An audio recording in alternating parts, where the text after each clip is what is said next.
இயேசுவின் நாமத்தில் உங்களை வாழ்த்துகிறேன்.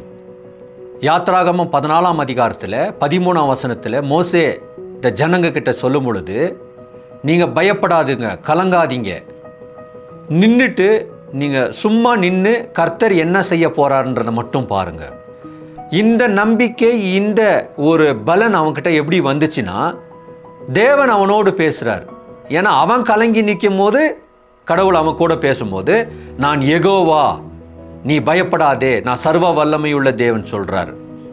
அப்போ அதே விசுவாசத்தை, அதே நம்பிக்கையை மோசே என்ன சொல்றான்னா ஜனங்க கிட்ட பாஸ் பண்றான்.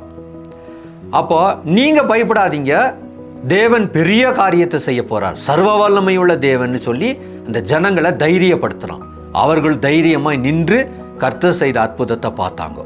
இதே தேவன் நம்முடைய தேவனா இருக்கிறார். ஆகவே நமக்கு தேவன் சொன்ன இந்த ஒரு நம்பிக்கையின் வார்த்தையை மற்றவர்களை பலப்படுத்தக்கூடிய விதத்தில் நாமும் என்ன செய்யணும்னாக்கா மற்றவங்களுக்கு சொல்லணும்.